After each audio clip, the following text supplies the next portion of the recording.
రాష్ట్రాల వారీగా ఫలితాలను సమీక్షించిన ఏఐసీసీ ఆయా రాష్ట్రాల్లో సీట్లు తగ్గినందుకు గల కారణాలను అన్వేషించేందుకు నిజ నిర్ధారణ కమిటీలను వేసింది.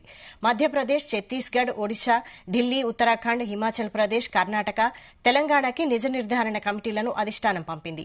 ఈ మేరకు నిజ నిర్ధారణ కమిటీ సభ్యులు పీజే కురియన్, రాకిబల్ హుస్సేన్ హైదరాబాద్ చేరుకున్నారు. తెలంగాణలో 14 పార్లమెంట్ నియోజకవర్గాల్లో గెలుస్తామన్న విశ్వాసంతో పార్టీ రాష్ట్ర నాయకత్వం ఉండగా కేవలం 8 స్థానాలకే పరిమితమైంది. ఫలితాలు తగ్గడానికి బీజేపీకి బీఆర్ఎస్ పూర్తిగా మద్దతివ్వడమే కారణమని పార్టీ రాష్ట్ర నాయకత్వం అధిష్టానం దృష్టికి తీసుకెళ్లినా ఏఐసీసీ తిరిగి నిజ నిర్ధారణ కమిటీ వేసింది. ఆ కమిటీ టికెట్ల కేటాయింపు నుంచి ఎన్నికలయ్యే వరకు రాష్ట్రంలో చోటు చేసుకున్న పరిణామాలపై ఆరా తీయనుంది. దీనిపై మరిన్ని డీటెయిల్స్ మా ప్రతినిధి సతీష్ అందిస్తారు. సతీష్.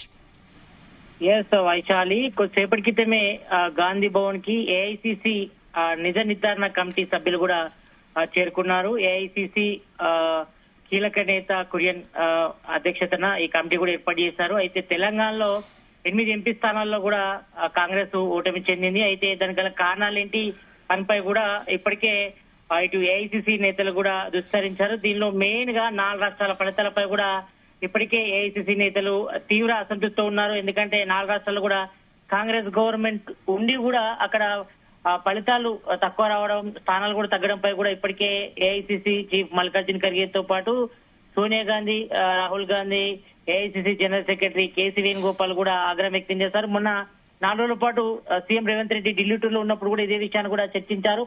మరి ఇక్కడ దాదాపు 17 పార్లమెంట్ స్థానాల్లో మరి 8 స్థానాలతోనే కాంగ్రెస్ సరిపెట్టుకుంది. నిజానికి లాస్ట్ టైం తో పోలిస్తే ఈసారి 5 స్థానాలు పెరిగాయి. లాస్ట్ టైం అంటే లాస్ట్ ఎలక్షన్ లో, పార్లమెంట్ ఎలక్షన్ లో కాంగ్రెస్ కు 3 స్థానాలు వచ్చాయి, కానీ ఈసారి 8 స్థానాలు వచ్చాయి.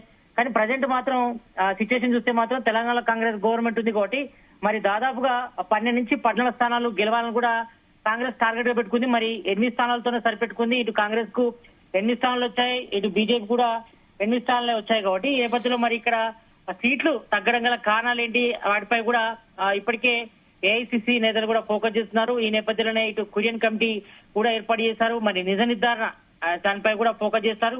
ఈ మేరకు ఇప్పటికే పీజే కురియన్, రాకిబల్ హుస్సేన్ కూడా ఇక్కడికి గాంధీ భవన్ కూడా చేరుకున్నారు. మనం విజువల్స్ చూస్తాను. కొద్దిసేపటి క్రితమే ఇటు TPC working president Mahesh Kumar Goud తో పాటు ఇటు ఎమ్మెల్యే దాని నాగేందర్ కూడా ఉన్నారు. విజువల్స్ లో ప్రభుత్వ సలహాదారు అక్కడ వేణుగోపాల్ కూడా ఉన్నారు. వాళ్ళందరితో మాట్లాడి మరి ఇక్కడ సీట్లలో ఓటమి గల చెందడానికి గల కారణాలపై కూడా ఇటు ఏఐసీసీ నేతలు దుస్సరించారు. దీనిలో భాగంగానే ఇటు కురియన్ కమిటీ కూడా దానికి గల కారణాలు కూడా తెలుస్తున్నారు. తెలంగాణలో 14 పార్లమెంట్ నియోజకవర్గాల్లో గెలుస్తామన్న విషయంతో పార్టీ నాయకత్వం ఉండగా కేవలం 8 స్థానాలకే పరిమితమైంది. మరి ఫలితాలు తగ్గడానికి గల కారణాలు ఏంటి, మరి బీజేపీకి బీఆర్ఎస్ కు పూర్తిగా మద్దతునే కారణమని కూడా పార్టీ రాష్ట్ర కార్యక్రమం అధిష్టానం దృష్టి కూడా తీసుకెళ్లిన నేపథ్యంలో మరి ఏఐసీసీ తిరిగి నిజ నిర్ధారణ కమిటీ వేసింది. ఆ కమిటీ టికెట్ల కేటాయింపు నుంచి ఎన్నికలయ్యే వరకు రాష్ట్రంలో చోటు చేసుకున్న పరిణామాలపై కూడా ఆరా తీస్తుంది.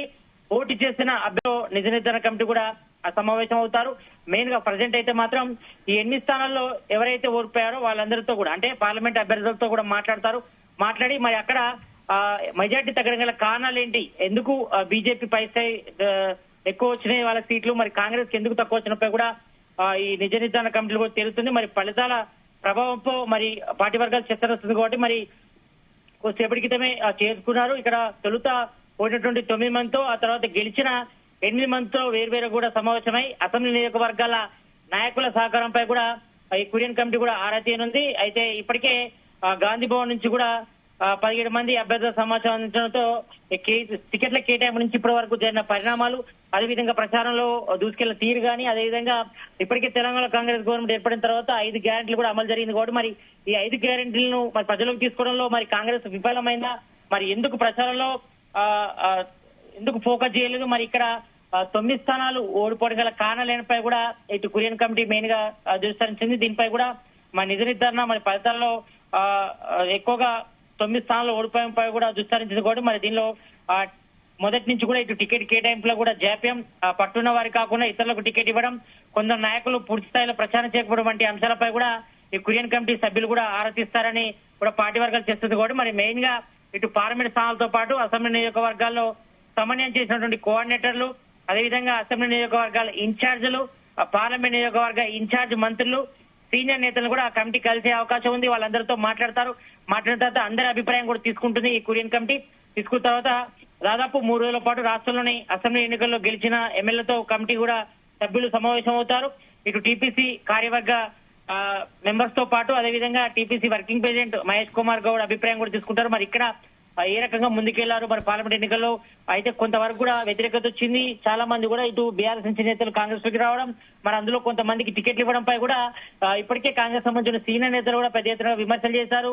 బహిరంగానే వారిపై విమర్శలు కూడా చేరింది కూడా. మరి వీళ్ళందరిపై కూడా ఒకవైపు సీనియర్ నేతల అభిప్రాయం తీసుకుంటూ మరోవైపు మరి పార్లమెంట్ ఎన్నికల్లో 9 స్థానాలు ఓడిపోవడం పై కూడా మెయిన్ గా ఈ కురియన్ కమిటీ దృష్టి సారించడం అందరి అభిప్రాయం తీసుకున్నారు. మరి ఎవరైతే అసంతృప్తి నేతలు ఉంటారో వాళ్ళ అభిప్రాయం కూడా తీసుకున్న తర్వాత ఇటు ఈ యొక్క కురియన్ కమిటీ అందరి అభిప్రాయం తీసుకున్న తర్వాత ఒక కమిటీలో దానికి సంబంధించిన ఇన్ఫర్మేషన్ అంతా కూడా ఏఐసీసీ నేతలు కూడా చేరవేస్తారు. సతీష్, అయితే బీజేపీకి బీఆర్ఎస్ పూర్తిగా మద్దతు ఇవ్వడం వల్లనే అనుకున్న ఫలితాలు రాలేదని రాష్ట్ర నాయకత్వం అధిష్టానానికి వివరించినా కూడా కమిటీ వేయడాన్ని ఎలా చూడాలి? అంటే అభ్యర్థుల ఈ ఎంపిక, నాయకుల మధ్య సమన్వయం లోపించడం, ఇటువంటి అంశాలు కూడా కారణమయ్యాయని హైకమాండ్ భావిస్తోందా ఏమన్నా? తప్పకుండా. ఎందుకంటే మెయిన్ గా ఏఐసీసీ నేతలు కూడా మెయిన్ గా తెలంగాణపై ఎక్కువగా నమ్మకం ఉంది. ఈసారి కనీసం 12 నుంచి 14 స్థానాలు గెలుస్తారని కూడా ఆశాభావం వ్యక్తం చేస్తున్నారు. కానీ 8 స్థానాలతో ఇక్కడ సరిపెట్టుకోవడం పట్ల కూడా ఇప్పటికే సోనియా గాంధీ కూడా తీవ్రంగా విమర్శించారు రాష్ట్ర నాయకులను మన మీటింగ్ జరిగినప్పుడు కూడా. అయితే మెయిన్ గా ఇటు మధ్యప్రదేశ్, ఛత్తీస్గఢ్, ఒడిశా, ఢిల్లీ, ఉత్తరాఖండ్, హిమాచల్ ప్రదేశ్, కర్ణాటక, అదేవిధంగా తెలంగాణలో మరి ఎంపీ స్థానాలు తగ్గడంపై కూడా ఆగ్రహం వ్యక్తం చేశారు. ఎందుకంటే ఈసారి మరి కేంద్రంలో కాంగ్రెస్ గవర్నమెంట్ ఏర్పడేది ఒకవేళ ఈ 5 సంబంధించి రాష్ట్రాల్లో కూడా మెజార్టీగా సీట్లు పార్లమెంట్ స్థానాలు గెలిస్తే మాత్రం ఇప్పుడు సీన్ మాత్రం వేరే రకంగా ఉండేది. మరి దీనిపై కూడా మెయిన్ గా ఏఐసీసీ అధిష్టానం కూడా సీరియస్ గా ఉంది. మరి ఇక్కడ పార్లమెంట్ స్థానాల్లో టికెట్ల విషయంలో కేటాయింపులు జరిగినప్పుడు కూడా మరి స్థానాలు తగ్గడం గల కారణాలు ఏంటి? ఎక్కువ సీట్లు ఎందుకు గెలవలేకపోయారు? అధికారం ఉండి కూడా ఎందుకు గెలవలేకపోయారు? మనం మరోవైపు ఇటు ఏఐసీసీతో పాటు ఇక్కడ దాదాపు పంచనాయాత్ర పేరుతో కూడా స్పెషల్ గా మేనిఫెస్టో కూడా రిలీజ్ చేశారు. దాన్ని కూడా ప్రజలకు తీసుకెళ్లే ప్రయత్నం చేశారు. దాంతో పాటు ఇటు తెలంగాణ అమలు చేసినటువంటి 5 గ్యారెంటీలు కూడా ప్రజలకు తీసుకెళ్ళినా కూడా మరి ఒకవైపు ఓట్ బ్యాంక్ కూడా పెద్దగా పెరగలేదు పార్లమెంట్ ఎన్నికలు కానీ ఇటు అసెంబ్లీ ఎన్నికలు అయినప్పుడు కూడా. మరి దీనిపై గల కారణాలు ఏంటనిపై కూడా ఈ కురియన్ కమిటీ కూడా నిజ నిర్ధారణ చేరింది. ఈ నేపథ్యంలోనే ఇటు నియోజకవర్గ ఇన్ఛార్జీలు, ఎమ్మెల్యేలు, ఇటు పార్లమెంట్ అభ్యర్థులతో పాటు అందరిపై కూడా ఇప్పుడు గెలిచిన వారితో పాటు ఓడిన వారి అభిప్రాయం కూడా తీసుకుంటారు. వాళ్ళందరి అభిప్రాయం తీసుకున్న తర్వాత ఒక రిపోర్ట్ కూడా తయారు చేస్తుంది కురియన్ కమిటీ. రిపోర్ట్ చేసిన తర్వాత ఏఐసీసీ చీఫ్ మల్లికార్జున ఖర్గేకి అందిస్తారు, సోనియా గాంధీకి ఇస్తారు, రాహుల్ గాంధీ కూడా ఇవ్వడం జరుగుతుంది. కాబట్టి మరి దీనిలో సీట్ల దగ్గర కారణాలు ఏంటి? మరి రాబోయే రోజుల్లో ఇంకా ఇతరత్ర సంబంధించిన స్థానిక సంస్థల ఎలక్షన్ ఉన్నాయి కాబట్టి మరి ఇందులో కూడా పట్టు సాధించాలని కూడా తర్వాత మేజర్ గా మళ్ళీ వేరే ఎలక్షన్ జరిగినప్పుడు కానీ తర్వాత జిహెచ్ఎంసీ ఎన్నికలు ఉంటాయి, తర్వాత ఇంకా ఇతర ఉంటాయి కాబట్టి తర్వాత ఎమ్మెల్సీ ఎన్నికలు ఉంటాయి. ఈ జనవరిలో 6 స్థానాలు కూడా ఖాళీ అవుతున్నాయి కాబట్టి మరి వీటన్నిటిపై కూడా పట్టు సాధించాలని మాత్రం మరి ఇక్కడ పార్టీలో ఏమైనా లోపాలు ఉన్నాయా, మరి సీనియర్లు జూనియర్లు అంటూ సమన్వయం చేసుకోవడంలో లోపాలు ఉన్నాయా, లేకపోతే మరి బీఆర్ఎస్ నుంచి కొంతమంది ఎమ్మెల్యేలు అదేవిధంగా కొంతమంది కీలక నేతలు కూడా బీఆర్ఎస్ నుంచి కాంగ్రెస్ కు వచ్చారు కాబట్టి మరి వాళ్ళు రావడం వల్ల కాంగ్రెస్ సంబంధించిన సీనియర్ నేతలు ఆయన ఇబ్బంది గురవుతున్నారు. ఎందుకంటే ఇప్పటికే మనం చూస్తాం ఎమ్మెల్సీ జీవన్ రెడ్డి ఇక్కడ జగిత్యాల్ ఎమ్మెల్యే సంజయ్ కుమార్ చేర్చుకున్నప్పుడు కూడా ఆయన తీవ్రమైన ఆరోపణలు చేశారు. మరోవైపు పోచారం శ్రీనివాస్ చేర్చుకున్నప్పుడు కూడా ఆరోపణలు వచ్చాయి. మరోవైపు ఎమ్మెల్యే దానా నాగేంద్ర గారిని చేరినప్పుడు కానీ, మరోవైపు ఇటు వరంగల్ నుంచి కడియం సీఆర్ చేరినప్పుడు కానీ కూడా పెద్ద ఎత్తున కాంగ్రెస్ సంబంధించిన సీనియర్ నేతలు కానీ ప్రజెంట్ కాంగ్రెస్ లో కీలక నేతలంతా కూడా తీవ్రమైన ఆరోపణలు చేసిన నేపథ్యంలో మరి వాళ్ళ అభిప్రాయం కూడా తీసుకుంటారు. మేజర్ గా మాత్రం మరి పార్లమెంట్ లో 17 స్థానాల్లో 8 స్థానాలతోనే కాంగ్రెస్ సరిపెట్టుకుంది కాబట్టి మిగతా 9 స్థానాల్లో ఓడిపోవడం కారణాలు ఏంటి? మరి అందరి కారణాలకు సంబంధించి కూడా ఇటు ఎమ్మెల్యేలు అదేవిధంగా గెలిచిన ఎంపీలతో పాటు అదేవిధంగా కాంగ్రెస్ సంబంధించిన సీనియర్ నేతలు అదేవిధంగా టీపీ సంబంధించిన కార్యవర్గ సభ్యులందరూ కూడా అభిప్రాయాన్ని కూడా కురియన్ కమిటీ సేకరించిన తర్వాత ఈ రిపోర్ట్ అంతా కూడా ఏఐసీసీ చేరవస్తుంది. నాట్ ఓన్లీ తెలంగాణ, ఇటు మిగతా రాష్ట్రాలు ఇటు మధ్యప్రదేశ్, ఛత్తీస్గఢ్, ఒడిశా, ఢిల్లీ, ఉత్తరాఖండ్, అదేవిధంగా హిమాచల్ ప్రదేశ్, కర్ణాటకలో కూడా ఈ నిజ నిర్ధారణ కమిటీ కూడా వెళ్తుంది. వెళ్ళిన తర్వాత అక్కడ కూడా వాళ్ళందరి అభిప్రాయం తీసుకున్న తర్వాత ఒక రిపోర్ట్ ను తయారు చేసి ఏఐసీసీ కార్యాలయం కూడా అందజేస్తారు. కాబట్టి మరి వీటన్నిటిపై ఈ రోజు మాత్రం కొద్దిసేపటి క్రితమే ఇటు కురియన్ కమిటీ అయితే గాంధీ భవన్ చేరుకుంది. వాళ్ళందరితో విడివిడిగా మాట్లాడతారు. ప్రజెంట్ మాట్లాడిన తర్వాత ఈ ఒక 9 స్థానాలు ఓడిపోయిన ప్రజెంట్ పార్లమెంట్ అభ్యర్థులపై చర్చిస్తారు. తర్వాత 8 స్థానాలు గెలిచిన ఎంపీలతో కూడా మాట్లాడతారు. మాట్లాడిన తర్వాత ఇటు TPC working president Mahesh Kumar Goud తో పాటు కాంగ్రెస్ సంబంధించిన కీలక నేతలు, సీనియర్ నేతలు, అదేవిధంగా కార్యవర్గ సభ్యులతో కూడా చర్చించిన తర్వాత అందరి అభిప్రాయం తీసుకుంటారు. అందరిది కూడా అభిప్రాయం తీసుకొని ఏఐసీసీకి ఒక రిపోర్ట్ ఇవ్వడం జరుగుతుంది. Vaishal. Right, thank you Satish.